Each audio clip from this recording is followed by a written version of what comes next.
Okay, today we are going to make a folk art home landscape. So we're going to use the things that we learned about folk art from Maddie Lou O'Kelly and Carla Gerard, and we're going to make our landscape of our own home using those techniques. So for this, you'll need a piece of paper, a marker. If you want to grab a pencil to do it in pencil first, you're always welcome to do that, and some crayons. So everybody's is going to be different, obviously. So unless you live at the same home as some of your classmates, which I suppose some of you might be related, but otherwise you're all going to be different, and you're definitely not going to have the same drawing as me. So today I'm just going to show you some of the techniques, but obviously you're not going to follow step by step what I do because you live somewhere other than I do. So think about where you live. You might want to go outside and take a look at your house and the layout, like where your garage is, if there's a sidewalk in front, where the street is, what your yard looks like, what your house looks like. If you live in an apartment complex, take a look at your apartment and everything that's around it. And we are going to be using some of the elements today that Maddie Lou O'Kelly and Carla Gerard used. So first of all, we're gonna draw out the landscape. So first, what I'm going to do is draw my house. So I'm going to draw the basic. If it's mine's a two-story house, so I'm gonna draw mine kind of tall.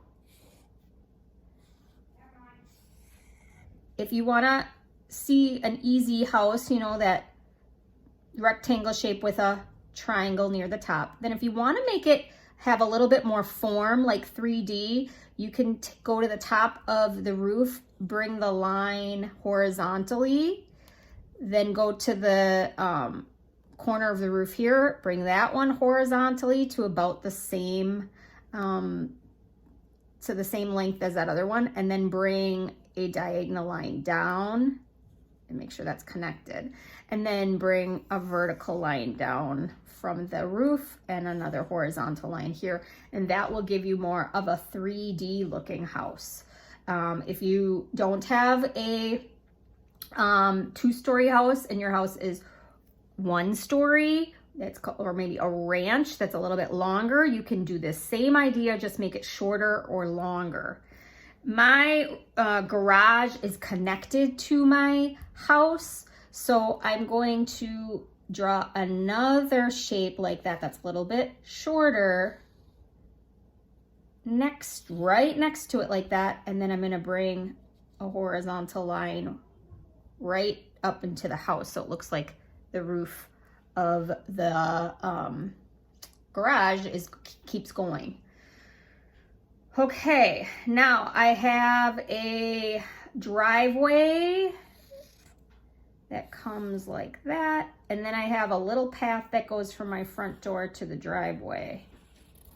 I took a look at my house before I did this just so I could remember.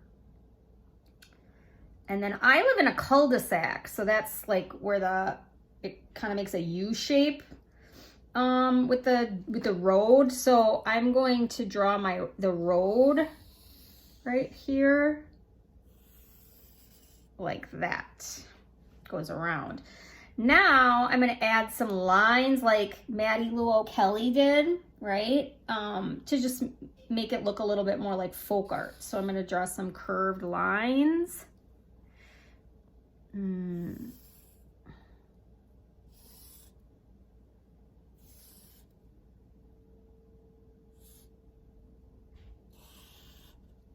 Like that. And then we can add some lines to some of those sections. Maybe we just mowed the lawn and that area has a fresh mowed line.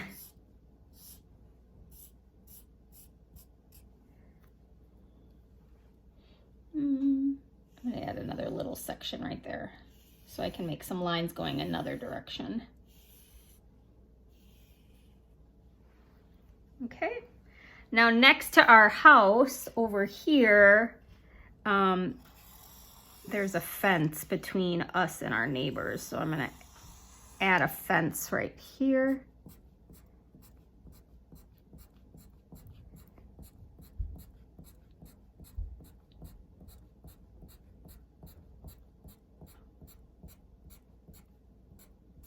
Like that.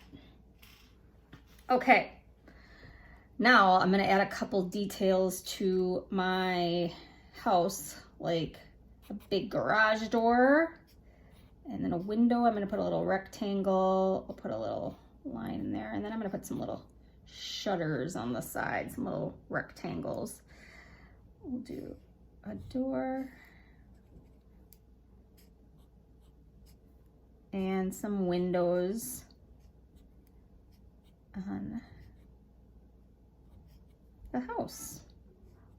Take a look at your house and see what it looks like.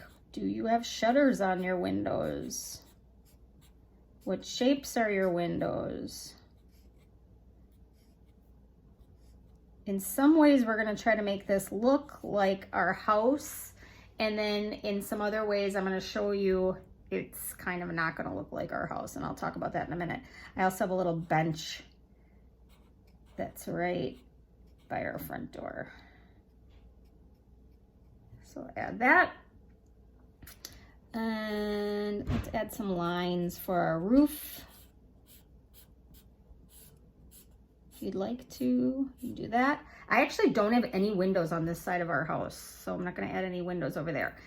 Now, we're gonna add some whimsical trees, just like when we were kind of talking about Carla Gerard and we made whimsical trees last week.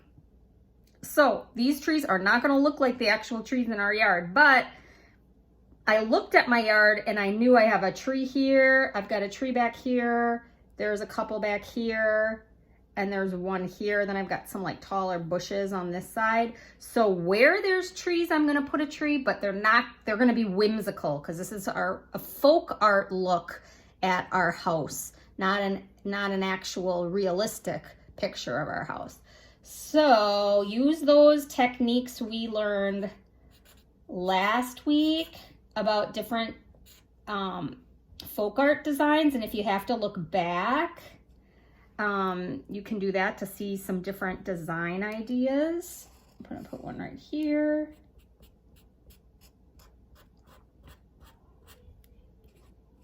Because this is a folk art interpretation of what our house and landscape around our house looks like. Okay.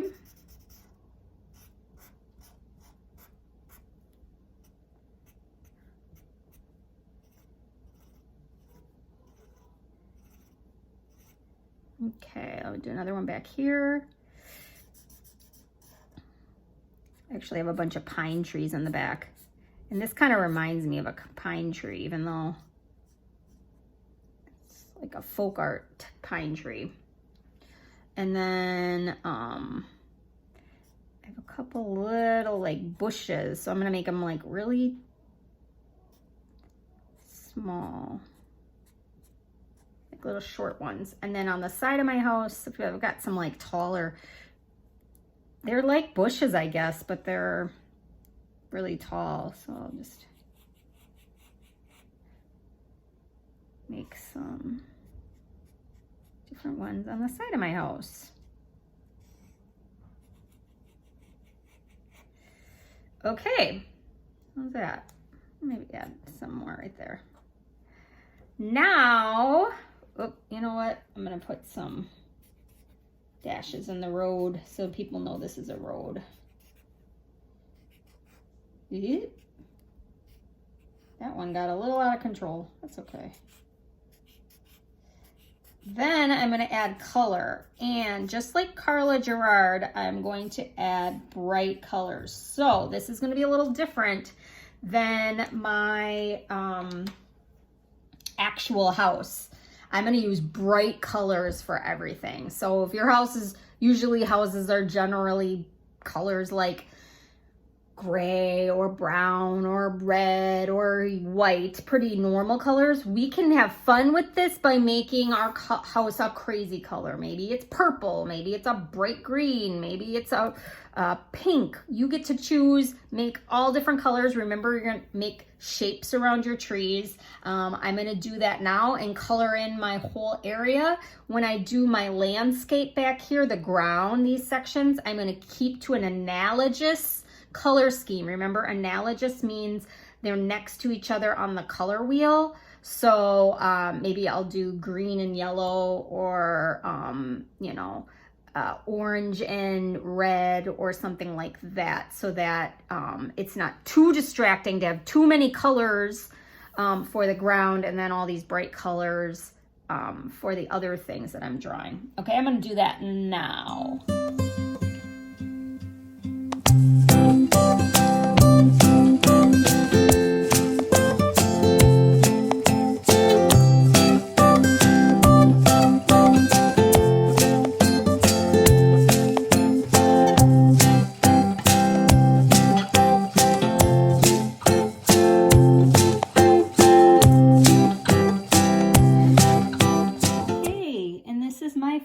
Landscape, my folk art landscape of my house. And again, I used bright colors like Carla Gerard and tried to make it a little bit more whimsical with those different types of folk art trees, but used the ideas of Maddie Lou O'Kelly by drawing the lined landscape to show different parts of the ground. And I tried to make this part look really whimsical, so when I did the street, I decided to just make that a more natural color. You don't have to have the street in your picture. Remember to go outside and look at your yard and your house. What types of things do you have around your house that you can draw? Besides trees, maybe you have a playground in your yard. Maybe you have a car that's parked in the driveway. Look around, maybe you have more fences. Maybe you have a fence all the way around your house. So look around your house and see what kinds of things you can draw. And once you do that, then make sure you use really bright colors and whimsical patterns for your trees and bushes. I cannot wait to see them and see the different things that you've learned from folk art so far to make your home landscape. Post it in Seesaw when you are finished with it, and have fun.